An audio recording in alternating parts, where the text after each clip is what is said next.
Welcome to Reset to Healthier Relationships, Sunday nights at 9. I am your host, Coach Glenda, here with course manager and co-host, Rufus Carpenter. As most of you know, Rufus and I have created this forum where you can discuss trials and triumphs in past and present relationships. We encourage everyone to share, speak their truth, and talk as much or as little as they would like. And before we dive into our topic, I'm going to allow Mr. Carpenter to tell you a little bit about his background as well as a little bit about himself. Good evening, everybody. Again, my name is Rufus Carpenter, and I'm happy to be here on Sunday night at 9. My background is very simple. I did a lot of stuff as a child. As an adult, I went into the military. I did what's called a human and race relation leader, who had the responsibility of working with any race or relationship issues within the Army units. And if I'd be the first person on the scene, and I would do what's called an intake form. And with the intake form, I would help the unit decide which level of responsibility or what resource we had through solving a problem. So my background in doing relationships in a diverse background environment is really a lot. And like I said, as a child, I was in a family of 14. And a family of 14, we lived in a 3-bedroom with only one bathroom. And if you know anything about sleeping with 3 or 4 of your siblings, and, and one is occasionally bedwetter, you understand the thing of human connection. I was married 20 some years, so I think I can handle the male perspective tonight. Okay, the Sunday night at 9 is a unique container. Whereas you and 25 of your girlfriends are like at your house in your living room.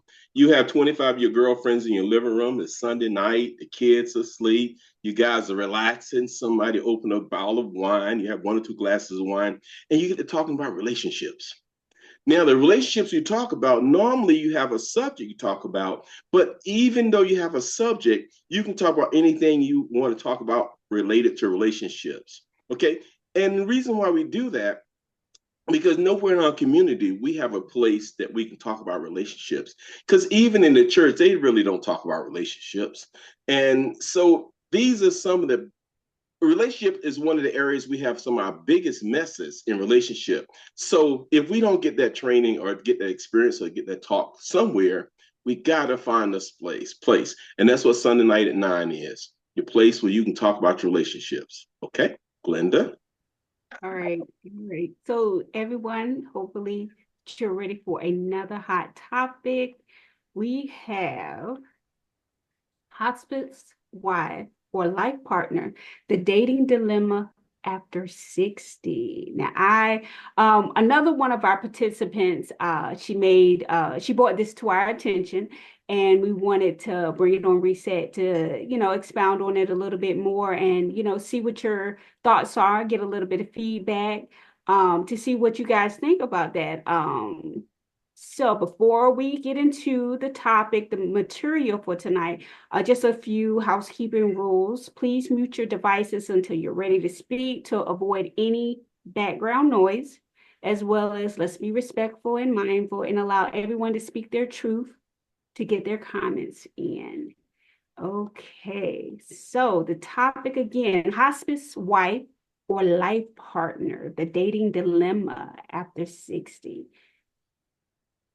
Dating after 60 presents new challenges, especially when long-term relationships begin to blur the lines between romantic companionship and unspoken caregiving roles. For many women, especially Black women, love in later life often comes with the expectation of nurturing, sometimes at the cost of emotional fulfillment. Are we searching for a true partner or inheriting a patient? Now, back in my day, I never heard of it put this way, a hospice wife. I just looked at it as, from back in my time, I looked at it as like a gold digger, whether it's male or female, someone that was always looking for the come up, and they would really take advantage of their partner whether they were healthy or not, or whether or not they have resources or not. They was always looking for someone that could give, without, having to give anything back in return. So moving right along, I did want to ask you guys a question just to, see what your thoughts are. Have you ever noticed when helping quietly turned into caregiving in your relationship? Where do we draw the line? Have anyone ever experienced where you started out in a relationship and you went from helping them just a little bit, not too much, just a little gentle reminder, honey, did you take your medication today? Honey, did you, put your eye drops in, something like that, in your relationship, but then before you know it, it was like it was a constant thing. You was constantly reminding them. And remember, this is for individuals over 60. Have anyone ever experienced that? I, I think a lot of us have, if we haven't experienced it ourselves, we've seen it in our parents. We've seen it in our friends. We've seen it in those people that are near and dear to us. And and especially if you're in a vicinity where you have aunts, uncles, grandmothers, grandfathers, you see that at an older age. Because I didn't realize this subject was this deep. This subject has two parts to it. One part is the latter part you said, dating, the dilemma of dating after 60. And you got to realize something. The Bible says we three score and 10. So what? A score is 20 years. So that's 70 years. That's what the Bible said. If you strengthen yourself, you can live 70 years. So at that time, all of us start breaking down. All of us start having some issues. Getting old isn't easy anymore.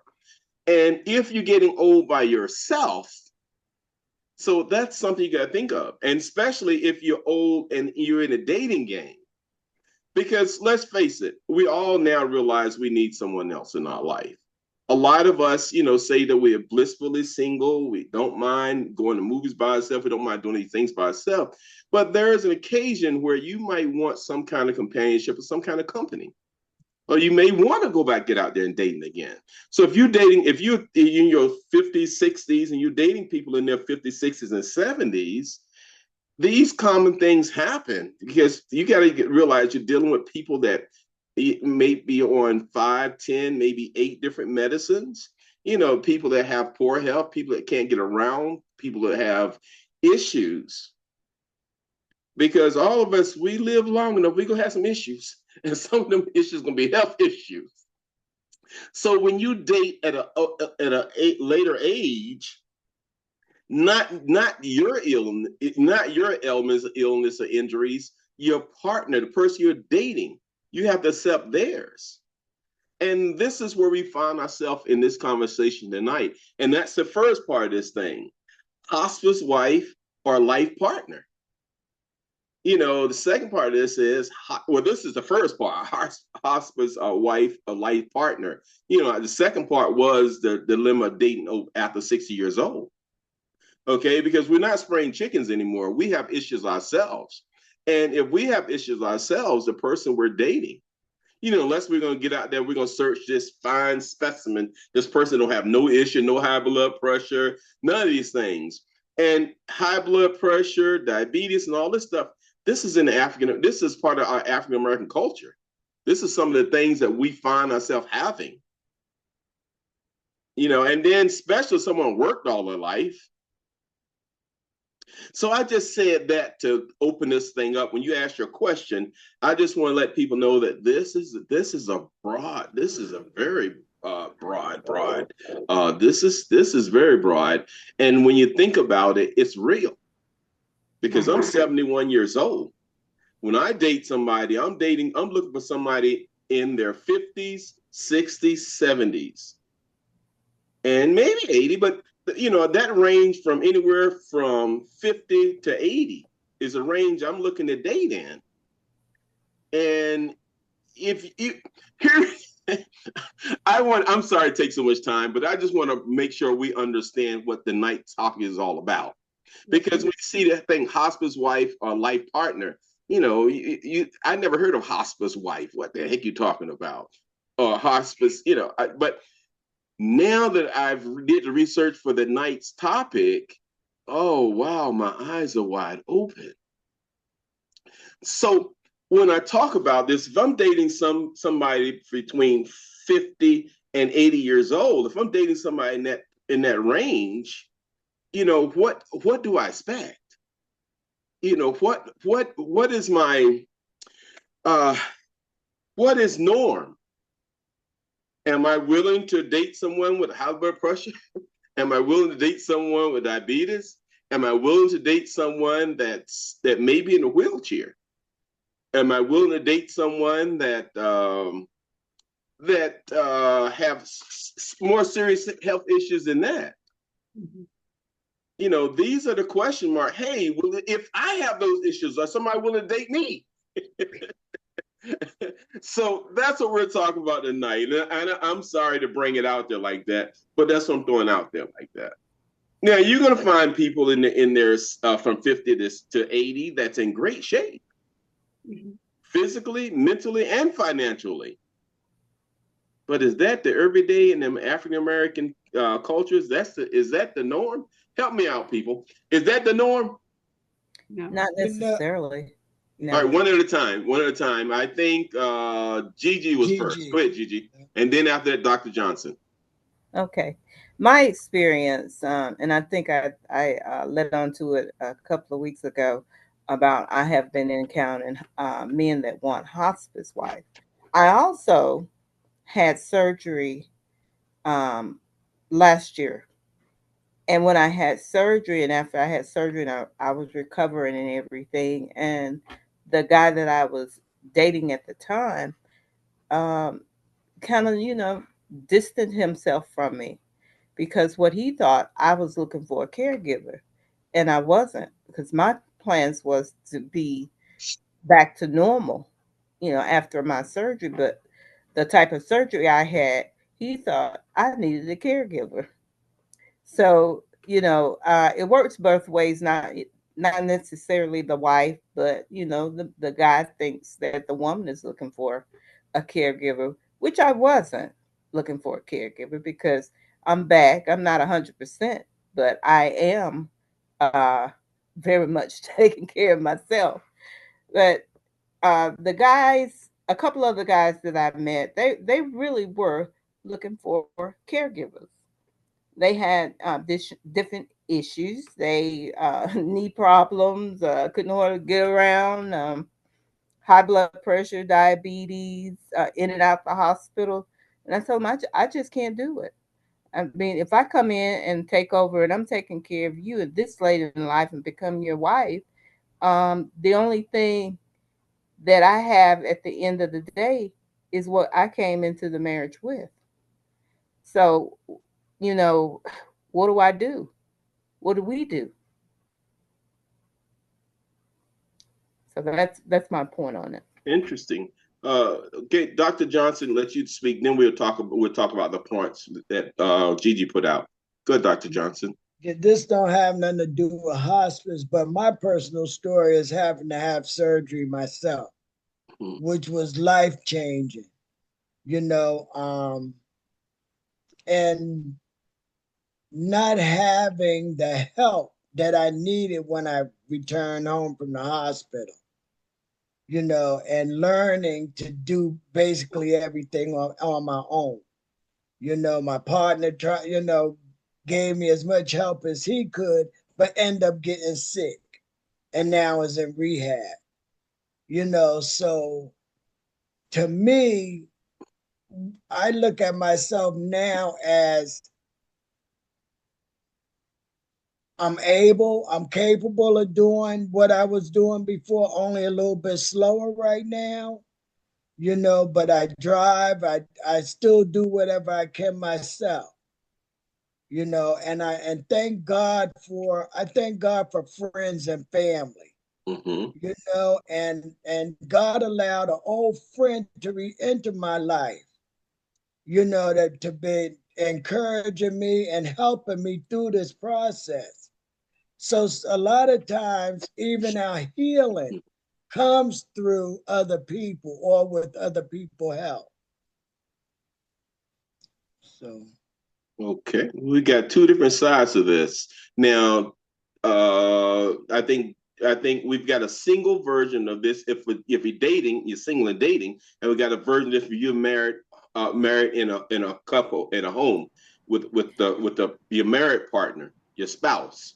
So we've got someone out there dating and how that looked, and then we got how it looked even being with your spouse. Now, the night's topic is more about dealing with dating, like you single going out there searching to date. But like Dr. Johnson said, it's not just a singles issue; it's an issue with age that we all go through it. So we all go through it. So whether you sign up for it or not, if you date somebody your age, eventually you're gonna come to that point. Now, part of our thing tonight is about being a caregiver. You know, do you sign on to be a caregiver, or it's just something that happens when you be with someone and you just end up being a caregiver? And I think tonight we want to talk about, do you sign up for that? Is that something you look forward to? Is that something you say, hey, I didn't sign up for this, or hey, this part of getting old together with someone, so I agree that this is the next step of our relationship? Or are you someone that say, hey, look, we just started dating. We haven't been on no trips. We haven't had that great life. We haven't lived a bunch of years in each other's arms with no issues. Now all of a sudden we only been dating 5 to 6, 8 months, and we're about ready to tie the knot. And oh, by the way, I gotta almost figure out final life decisions for this person. So that's the dilemma of going dating after 60. So we've got a lot to unpack tonight. So how do we want to do this, audience? Do we want to jump deep into it, or do we want to ease into it? Easing into it is that we talk about some of the things that we as people in our later years, what do we expect to find when we go dating? What are we looking for? Now, me, once again, I'm 71 years old. What I'm looking for someone between that 50 to 80 years old. I'm looking for someone in that range. I'm looking for someone that's pretty healthy. They can have health issues. I don't mind high blood pressure, diabetes, and I don't mind those things because those are part of some things that goes with the age. So,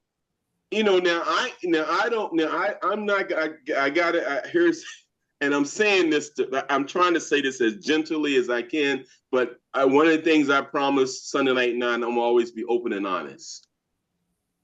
When I go to events like school reunions, when I go out to the club, or when I go out to do things, social events with the church and stuff like that, I look at people my age. I said, let me look at the people in my age group. I be saying, them some broke down folk. I be saying, Jesus, do I look like that?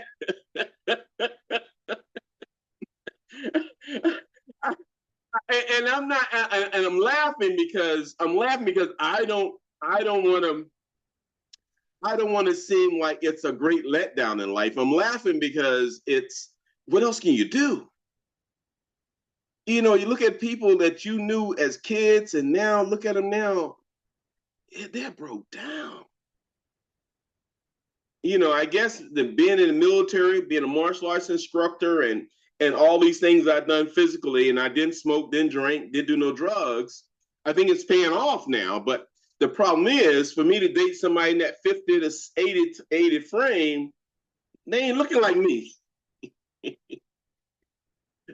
So what do you do? What are let's talk about some, because I know I'm not the only one dating out there. Who else out here is dating in the 60s, after 60s? What are some of the things you seeing, or what are some of the opportunities you having? Or what are some of the opportunities you having? I agree with you, Rufus, on that, because I looked at some of the people that I went to school with, and they look like death warmed over. And I'm like, what have you been doing?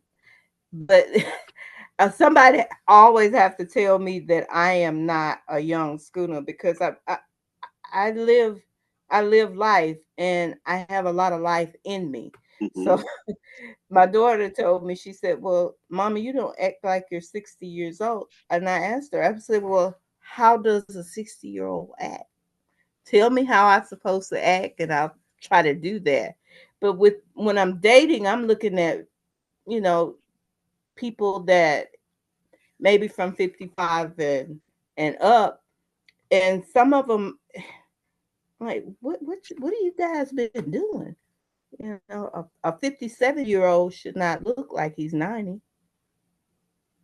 So there's slim pickings here in the dating field. And online, I don't know about the online thing, but it's just hard. It's really hard.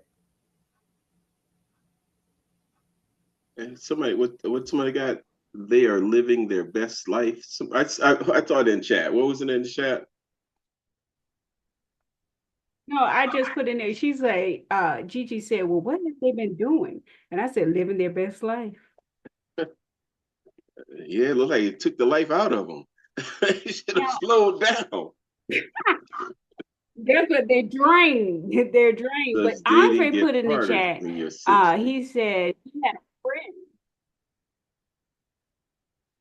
Andre put in the chat that he actually had a friend that ended her engagement when she found out that the guy she was engaged to was diagnosed with the early signs of dementia.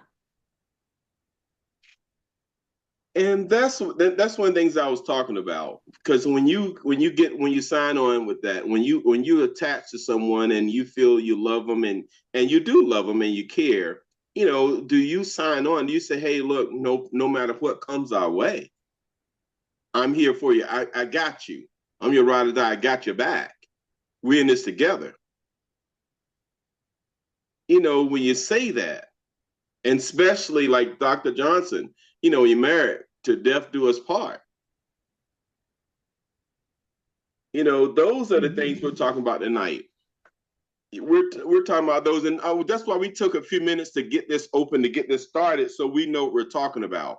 We're talking about the dating dilemma over 60, and also we're talking about, are you a hospice wife or hospice husband, or are you looking for a life partner? Or do you blend it? Do you accept?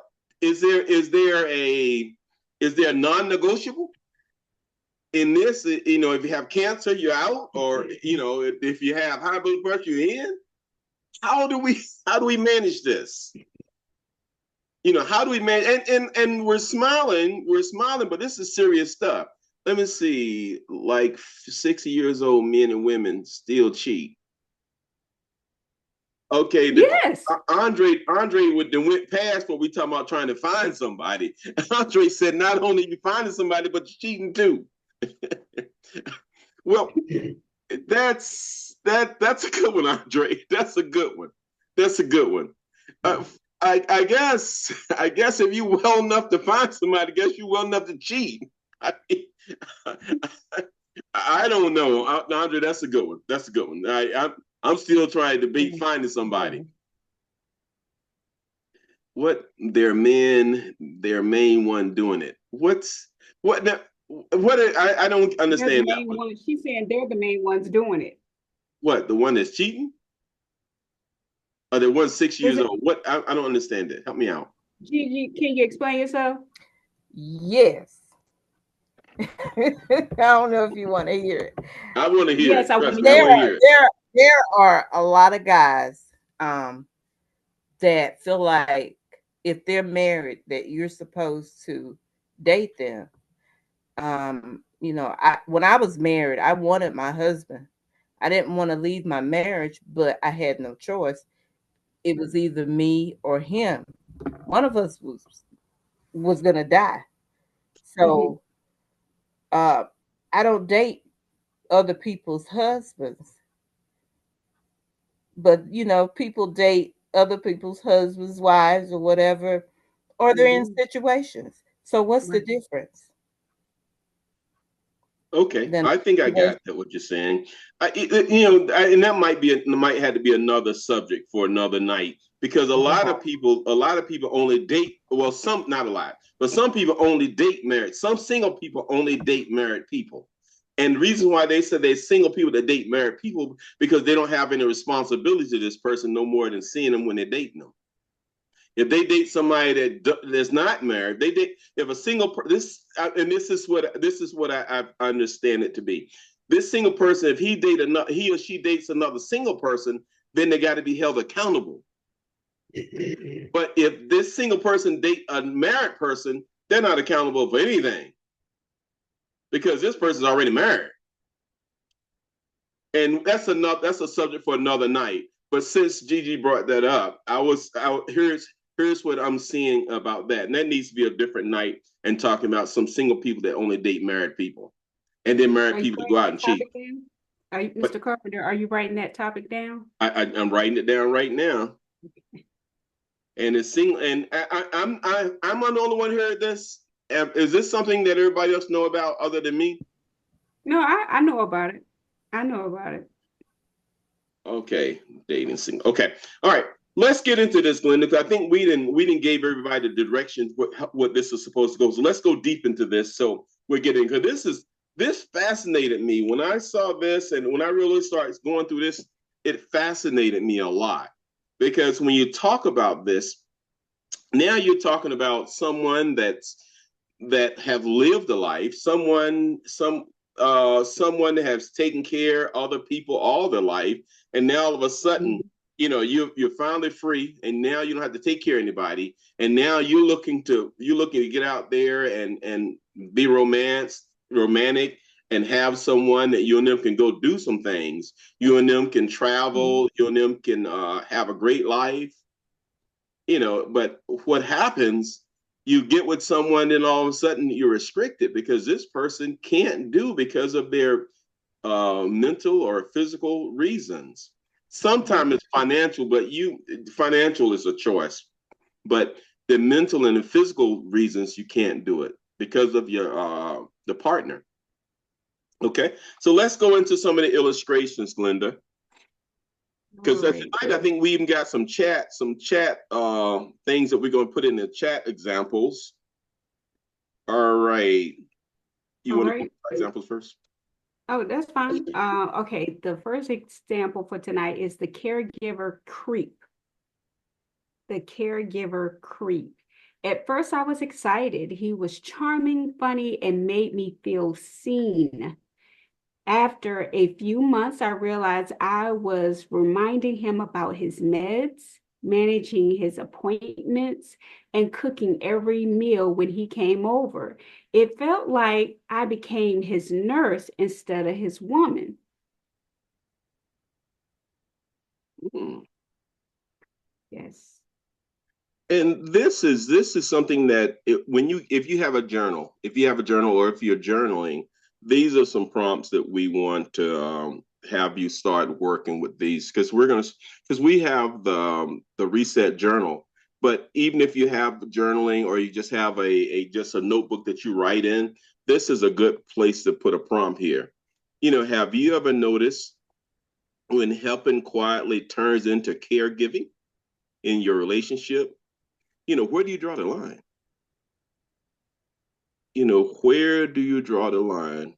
Because this one, can you read this one again, Glenda, because to make sure we got this, because this is the prompt this is our first prompt we want you to have. All right, go ahead, Glenda, read again, please. The illustration, the example. Yes, please. Okay, at first I was excited. He was charming, funny, and made me feel seen. But after a few months, I realized I was reminding him about his meds, managing his appointments, and cooking every meal when he came over. It felt like I'd become his nurse instead of his woman. And this is why the prompt is, have you ever noticed when helping quietly turns into caregivers in a relationship? Where do you draw the line? And the reason why I say this, because I notice a lot about Black women. Black women are strong. A lot of Black women consider that a great situation. You know, they said, wow, I got this charming person. He's funny. We seem to be having a great time. Yeah, I remind him of his meds because I want him to live longer. I don't mind managing appointments. Hey, matter of fact, now I'm really in his life now. I know nobody else is there because I'm doing these things for him now. So this is my man. This is loving. A lot of ladies, a lot of people in African American culture think this is great. Everybody look at me like I'm Boo Boo the Fool. I mean, is it me? Who else? I mean, this in some people mind, this is a great relationship. Help me out, somebody. Am I wrong or right? But you know what? It can start out being simple, like just helping or whatever. But then it can become overwhelming, where it can affect your health. Yes. This is not, this is a serious subject. Because there's a lot of people that go into this thinking, oh, yeah, I'm just helping. But before you know it, they are taking medication that they never had to take before, or seeing a doctor for something that they never had to see a doctor for, because they done took the focus off themselves and paying more attention to the other person and their needs. But that's typically the way black women love. Isn't that true? Am I wrong or right? Somebody else speak. Yeah, please do. What say that again, Dr. Johnson? I said, please do. Somebody else speak. We do like to take care of our men. Yes, we do. But I don't know that starting off would be the thing. Maybe we gradually going into it. I have come across a few men that I would rather die with them. It would not be a hard thing to take care of them at any point or to do for them, because it was so natural. But you don't come across that many men like that you would really want to see about or to take care of, even if they were down tomorrow. Okay, Andre put something in chat. I only saw parts of it, but I think it's really about this question. You want to read it, Glenda, or Andre? You want to explain it, either or? The last thing. Yeah, the last thing you put in. Okay. Black women are nurturing. So I can see them gravitating to someone who may need them. And that's true. And that's what I was talking about, Andre. That's what I've seen happen so many times. I've seen them manage medicines. I've seen them manage appointments, and cook every meal. Matter of fact, they're gonna make sure they cook every meal.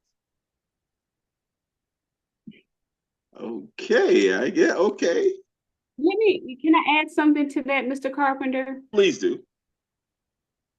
Okay, based off of what you said, I'm just going to piggyback off that. A lot of women I've seen, they will do that. They will manage your appointments and remind you to take your pills, even take you to doctor's appointment, but they do have a hidden agenda behind that. Meaning? I'm listening. They, especially if you're just dating someone, some women feel as if I do all of this for him, it'll show him that, it'll show him how valuable and resourceful I am. But, it may that would make him want to, propose to me. That would make him want to marry me, make me his lifetime partner, even though you're doing all this stuff for him. Maybe it's just one diagnosis versus 3 or 4. Maybe you're just doing what you're doing to secure yourself a spouse. And that's what I was talking about. You hit the nail on the head. You got it. And it happens a lot. It happens a lot. And then lo and behold, you find you're the caregiver. Like this, the caregiver creep. That's what happened. Happens a lot. That happens a lot. And both parties are happy. So a lot of times both parties are happy. And as we go through this a little bit more tonight, we'll see what this leads to. All right, well, let's go. Any question about this one? Any question about this before we move into the next one? Because the next one is like the part 2 of the first one. Whenever you get a chance, Glenda. Not a problem. Thank you so much. Okay. All right. Our next one is guilt and generational programming. All right. My mother used to say a good woman takes care of her man no matter what. I used to believe that was love, but now I wonder, was that love? Or was it matrodom dressed up as duty? Okay. Now, Mama's day is a little different than his current day. So I remember a lot of stuff my grandma told me, and I'm like, no, it may have worked in your day, but right about now, that doesn't apply. But I don't think I'm saying that a lot of people grew up that way, because we're talking about over 60 now. A lot of people over 60 is still old-fashioned. They still do what grandma said. They still do what mama said. They still do what big mama said. Right. Until they bust their head down to the white meat and say, this is not working for me. Yeah, but look where they are when they're out there. Let's see what the prompt says on this one. Let me see. What message are we taught about love and sacrifice as a Black woman or a Black man? How have you unlearned or reshaped your belief? That was you saying, Glenda. How have you unlearned or reshaped your belief? And the prompt for this one is, once again, what message were you taught about love and the sacrifice of a Black man, a Black woman? And how have you unlearned or reshaped that belief or those beliefs? And you're right, Glenda, that how, you've learned. And apparently you just said it, your grandma told you when you were coming up, and now you've unlearned that. But you've had to go through some challenge. You just didn't unlearn it by saying, okay, one day I read a magazine or I was on Sunday night at 9. You had to actually go through a few relationships, a few issues. You had to experience your change. Exactly. Bust my head down to the white meat multiple times. Trust me. I have the scars to prove it. But at the same time, what worked for grandma back in those days, it didn't work for Glenda. Okay. Any more comments about this one? This one about a good woman take care of her man and a good man take care of his woman? Okay, no more questions. Any questions about that? All right, let's go to the next one. All right. The soulful disconnect. He was kind, but emotionally shut down. I wanted depth, dreams, connection. He wanted routine and comfort. I felt invisible, like I was just supposed to be grateful to have someone. Now, I want to state in regards to this example, I want you to think about this question. Have you ever stayed in a relationship where your emotional needs were dismissed? What helped you recognize that disconnect? All right, read it all over again. Read the first part all over again, because I think a lot of people missed it. Oh, not a problem. All right. The soulful disconnect. He was kind, but emotionally shut down. I wanted depth, dreams, connection. He wanted routine and comfort. I felt invisible, like I was just supposed to be grateful to have someone. Okay, now read your prompt again, because that way I want to see it. Okay, have you ever stayed in a relationship where your emotional needs were dismissed? What helped you recognize that disconnect? Anyone want to jump on this one in the audience? Okay, I guess I got to jump in for everybody again. You know what they call this? They call this settling. You settling. I got me a man or I got me a woman, so hey, I'm settling. I know it. Here's the issues. I understand here's the downfall or here's the issues, but I'm settling. I got someone. I got my own. I'm the only one that heard about settling. Now, I know when the girls talk, when the ladies talk, I know a lot of time they tell Mary, I'm just picking the name, they tell Mary, you shouldn't settle for that mess. That man of yours, girl, if that was my man, I'd have been got rid of his so and so and so. And the thing of, and here's what bothers me when they say that: when they go home, they got worse. But they're gonna tell you how to get rid of your so and so. I mean, this is selling 101. And now when you understand your values, when you understand what's important to you, when you understand your boundaries, you'll wake up. You'll wake up. Right. You will. You'll wake up, unless you be like that old song. Look, for guys, unless you like the old song, it's cheaper to keep them. I just had to have some fun. Most women, they take pride in their peace, versus staying in a dysfunctional relationship. They really value their peace. And I think that from speaking to a lot of women, that's what they hold on to. Like, I can do better by myself versus dealing with this nonsense and foolishness on a regular basis. I agree with you, Glenda. If it affects my peace, I got to let it go. Yes, exactly. There's no holding on. Right. Okay. All right. Any questions about this one before we move on to the next one? Okay, Glenda, next one, please. Okay, no problem.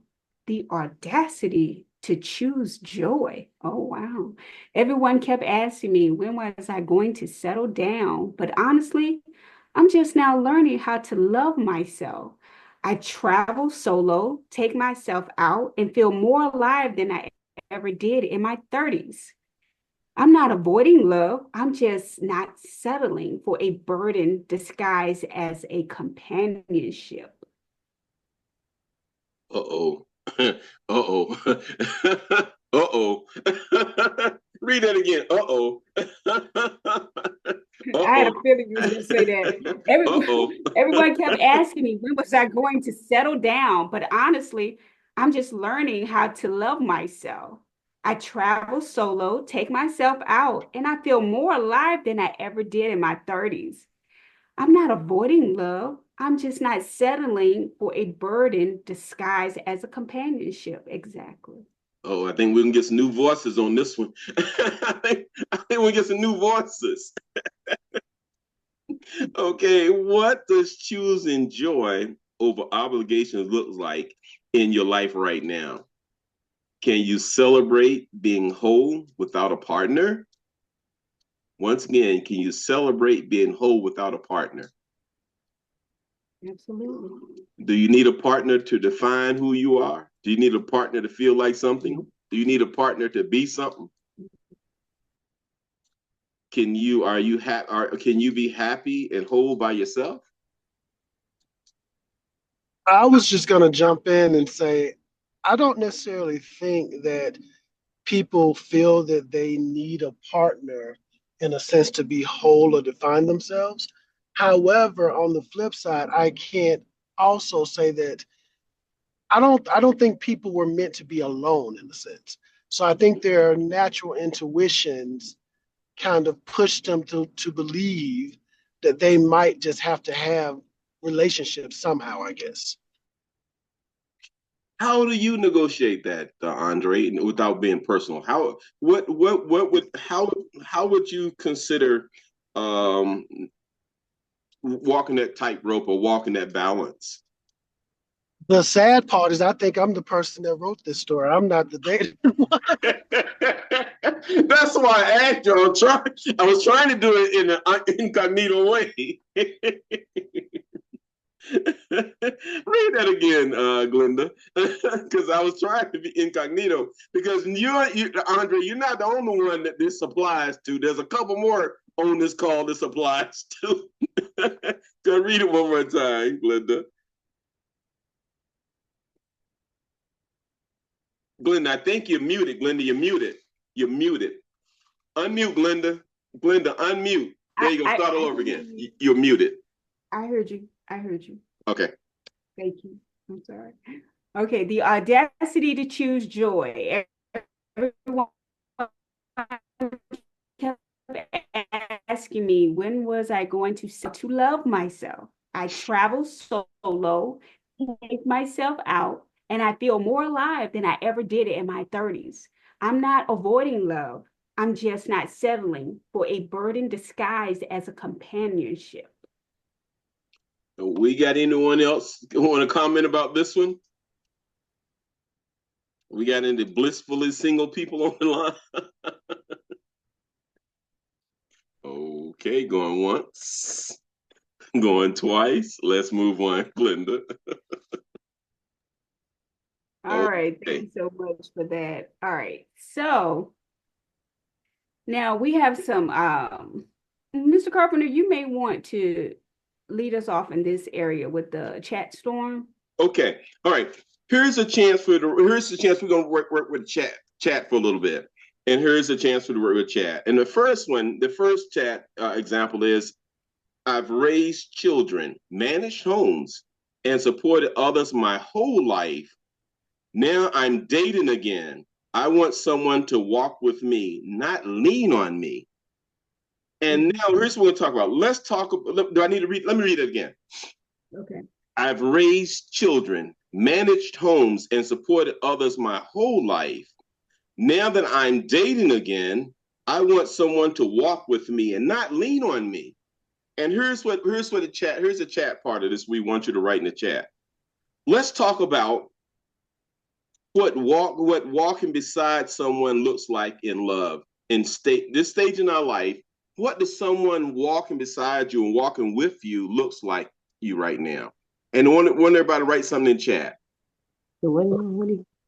Once again, here's the actual question that I want you to answer in the chat. Let's talk about what walking beside someone in love, this stage in life, what does it look like? Someone walking beside you in a relationship right now, in this stage of your life in love, in a relationship right now, what it looks like. In other words, you're dating somebody right now. What would that perfect situation look like? And everybody write in chat. Even the married people, you can write in chat. If married people, you write if you was if say this right way. If married people write in chat, what would be a great day or a great weekend in your house? I mean, I can't say it no plainer than that. And we'll give you about 3 minutes. You can take your time, right, chat. What would it look like right now? Someone walking through a relationship with you right now, your partner. What would that look like? Whoever you're dating, and you don't have to be dating, but what would it look like if you had somebody in your life beside you right now, dating, or you have an opportunity to spend time with, a quality time? What would it look like right now?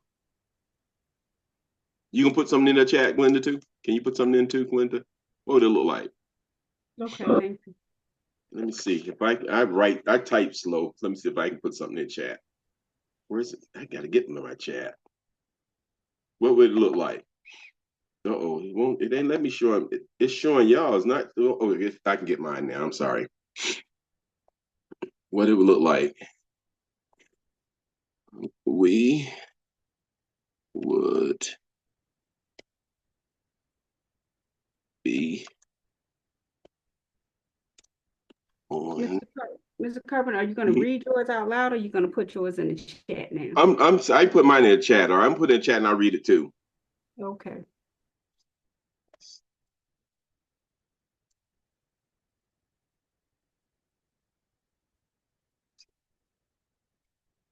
I just got to type faster. I should have typed mine in before we started. Next week, I'll type it in before we start, so they'll be there.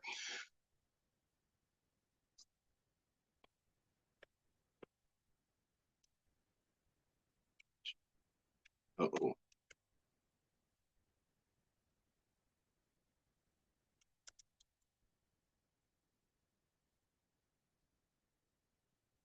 Yeah, about 1 minute left.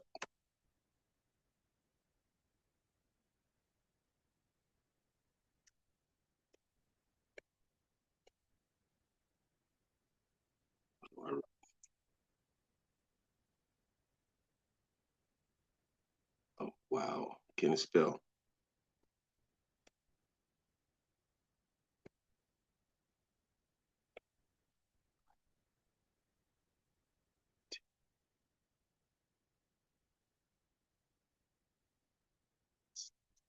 Uh-oh. Come on, help me out. Spell. Almost finished, you guys.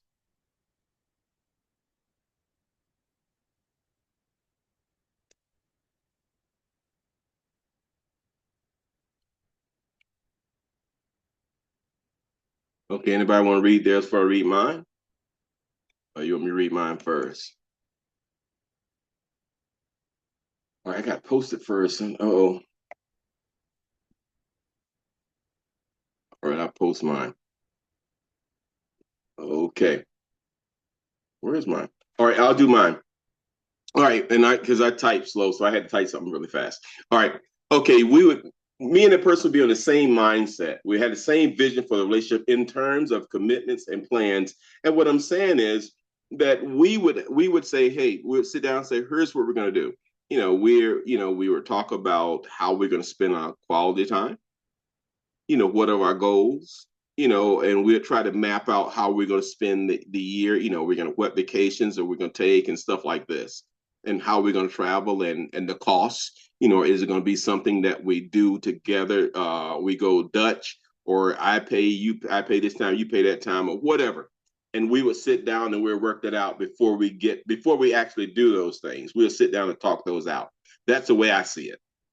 That's my vision. Anybody else want to read theirs? Anybody else want to share theirs?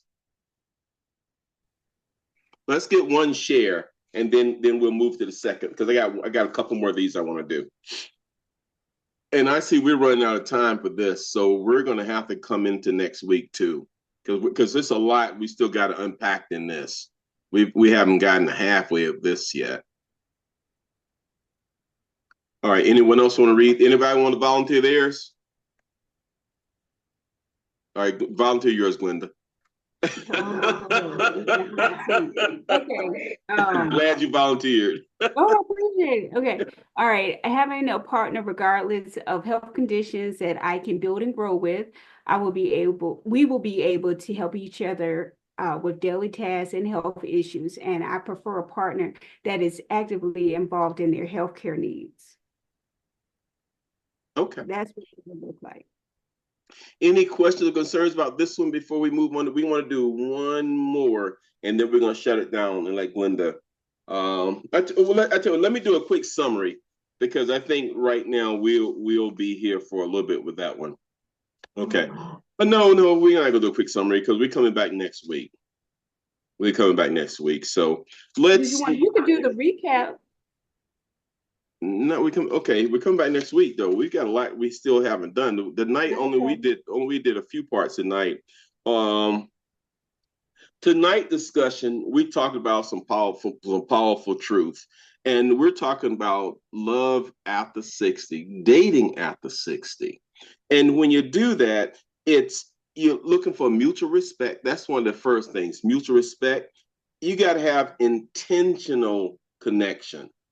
We're coming together for a reason, and it's got to be intentional. I want you, and suppose you want me, and that connection is there. And then we looking for emotional equality, equally. We both want to be emotionally in that relationship. That's what we're talking about right now. Many women find themselves at a crossroads right now, and guys too, but more so tonight we're concerned more about the women. Design compassionateship and are you willing to sacrifice your own peace? And I think Gigi said, no peace, no relationship.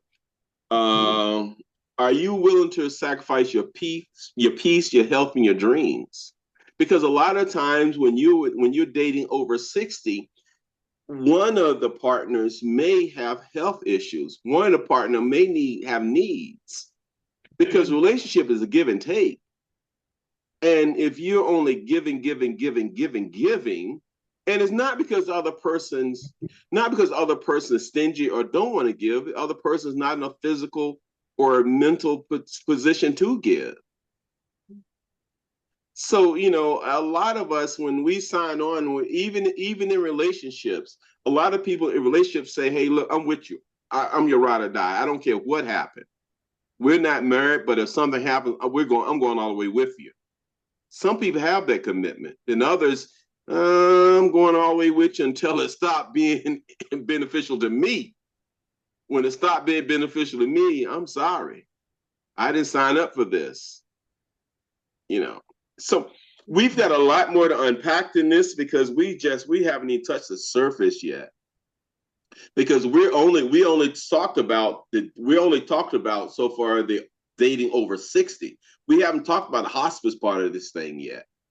We haven't talked about it being a dedicated caregiver. We haven't talked about you being responsible for doing somebody end of life wishes, where you now, not only that, now you've got to do some person end of life wishes that you weren't married to. And then, oh, by the way, even if you marry them, by the way, you just got hooked up with them, when they die or something like that, their children come all about and say, hey, look, that was my mama, that was my mama, that was my dad. Whatever they had, that's mine. It ain't yours. Right. And you say, your dad ain't proud a doggone thing here when he came. You talking about what you gonna get because your daddy, he left you. And that's, so we want to get into that part of it next week. So right now, we only got into the part of it, that the dilemma of being in a relationship, dating someone after 60 years old. I remember I told you my dating ranges from 50 to 80. That's my range. I can deal with somebody younger than me, and I can deal with somebody older than me. So that's what we're talking about. Any questions before Glenda closes us out? Anybody that haven't talked tonight want to share their comment about what we talked about up to this point before let Glenda close us out? Anything in chat interesting, Glenda, that you want to bring up before we start reeling this on in? Well, someone did put in a chat a topic request, and I just suggested that they either email us to that email address or they can text it to us. That would be the best way. All right. But I'm going to make a mental note of it. But just in case my mental fails me, please send us an email or shoot us a text in regards to that topic request. But at our closings, I want to thank everybody for showing up. I know that it is always a sacrifice for everyone to show up on Sunday nights at 9. And, please, if you haven't already, join our Facebook page under Glenda Driver, as well as our YouTube channel. Please like, share, and subscribe. Please share with your friends and family that are dealing with relationships, whether they're good, better, and different.